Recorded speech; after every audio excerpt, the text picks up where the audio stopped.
Eu vi um adesivo num carro, morri de rir, tipo assim, Jesus te ama, mas ninguém te come.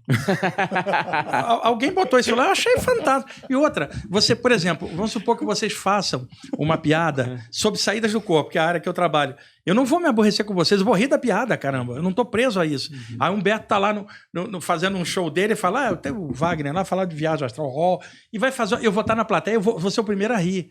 Porque você não tá constrito com nada disso, você tá falando de uma coisa num sentido maior. A visão do Chico Xavier, o Chico Xavier era fantástico, cara, tá?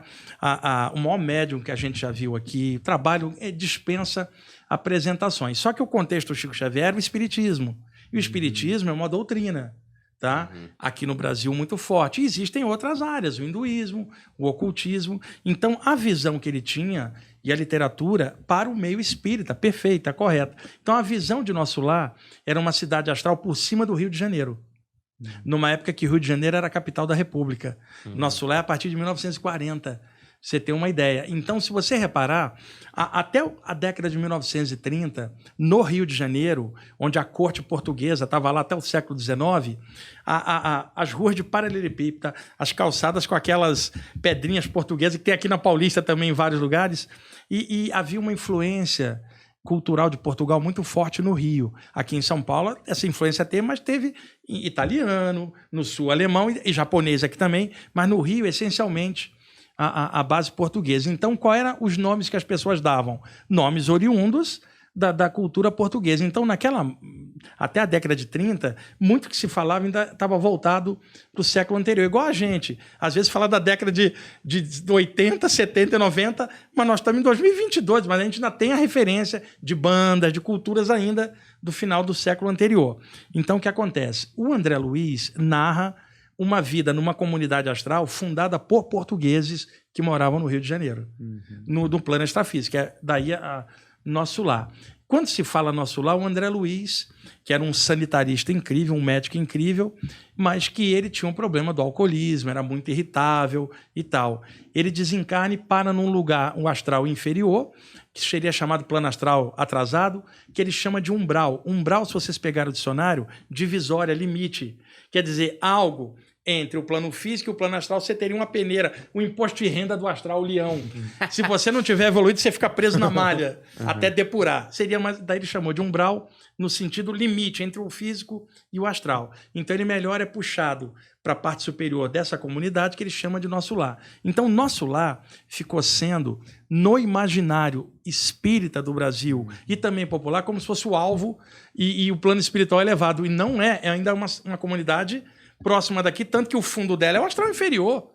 Então, uma comunidade de transição para parâmetros maiores, diferentes dali. Mas, como eu falei, o nosso cérebro, para entender essas coisas, é difícil. Então, não adiantaria falar de uma cidade espiritual elevadíssima, teria que falar de algo parecido com a gente. Então, ele pegou o plano astral mais próximo, que já era muito para a década de 40, para tentar, porque as pessoas imaginaram assim, desencarno, eu estou no espaço sideral, sou uma bolinha de luz. Não era nada disso, não. Você desencarna, a mente é a mesma, o veículo extrafísico, né, o corpo sutil, que vai estar dando as cartas, mas você é o mesmo, vai ter que depurar as coisas. Então, ficou no imaginário popular que após a morte, toda pessoa iria passar por algo assim. Agora, veja, Humberto, você está em Hong Kong ou numa cidade do interior da China.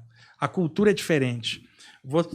Você desencarna, Daniel. Como é que você se veria numa estrutura? Seria igual ao Nosso Lar? O chinês desencarnado te falaria que Jesus é governador do universo? Não, ele falaria do Lao Tse, falaria do Buda. Então, as cidades extrafísicas refletem as comunidades daqui quando ainda estão no entorno. Quando se passa para um plano mais alto, desaparece a diferença, porque a luz é uma só. Então, Nosso Lar é uma cidade por cima do Rio de Janeiro, com a tradição portuguesa. Repara na série Nosso Lar, o nome dos caras, Epaminondas, Lísias. Quem é que chama alguém de Lísias hoje? Epaminondas. Então, ainda era referência de Portugal, do século XIX e tal, do Império, e isso se refletiu. Então, Nosso Lar é uma comunidade astrafísica no meio de milhões de outras no astral da Terra, algumas parecidas, outras diferentes e outras mais elevadas. Uma comunidade espiritual por sobre a Índia, o governador da Terra lá é Krishna. Então, eu tenho a mente aberta para entender isso. Agora, alguém preso a uma religião só não vai admitir isso nunca, porque o governador do planeta tem que ser o da dele. E uma vez me perguntaram, Daniel, quem era mais elevado, Buda, Krishna, Jesus ou Saint Germain? Eu falei assim, cara, você está pensando que isso é um ranking? Tipo, igual o Campeonato Brasileiro, Série A, Série B. Porra, porque você quer que eu, com a minha mente relativa, fale de mestres com um nível de consciência superior? Eu não sei quem é mais avançado. Eu só sei o seguinte, qualquer um deles é melhor do que eu e você. Então interessa o ensinamento e não quem passou, e sim o ensinamento elevado. Então as pessoas ficam muito presas a detalhes, né? Olha, eu quero ir para nosso lar, ali a gente vai fazer o evangelho. Se você estiver na China, não vai ser o evangelho. Tiver na Índia também. Agora, isso não desvaloriza uma área ou outra. Só estou dizendo que existe diversidade. Repara só, isso aqui é chocante. A Terra é um planeta desse tamaninho. Você já viram a diversidade de vida que tem aqui, como é diferente? Um batráquio, que é um sapo, diferente de um cetáceo, que é uma baleia. Um paquiderme, um elefante, diferente de um aracnídeo, que é uma aranha.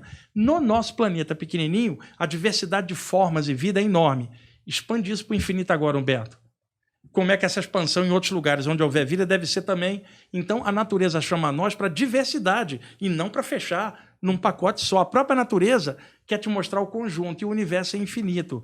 Por isso que quando eu falo de Buda, Jesus, Krishna, eu não fico competindo em ensinamento nem doutrina. E o plano espiritual, ele reflete isso. Agora, quando chega num nível mais alto, é uma luz só, cara, não tem como. Uma unidade que permeia tudo. A diversidade, você encontra a unidade, que é a mesma luz que está em tudo. Mas eu não estou falando de um velhinho branco lá em cima que te enfia no inferno. Porque a minha mente não tem como conceber algo assim.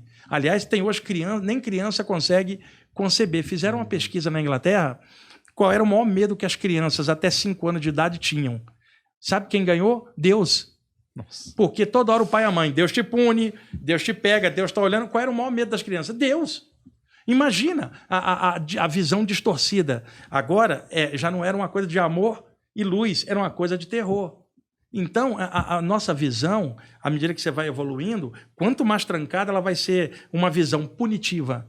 Quanto mais avançada, vai ser uma visão de compreensão. E você imagina, Humberto, Daniel, vocês num momento bom, pode até perdoar alguém num momento bom. Se vocês, seres humanos, podem fazer isso, o que uma consciência cósmica não vai fazer de perdão e compreensão? Vai condenar o quê? Se mesmo um ser humano já inteligente é incapaz de condenar, imagina Deus, vamos chamar assim. Então, na nossa mente, fizemos um Deus antropomórfico, branco, barbudo, macho, né?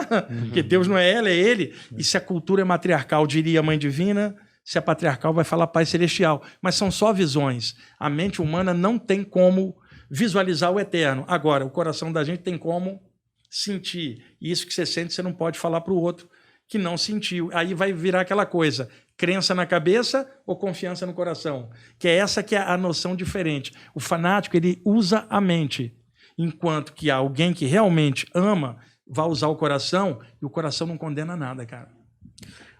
Eu gosto dessa visão muito, porque ela é abrangente e não se apega a coisas que, no meu ponto de vista, não interessam.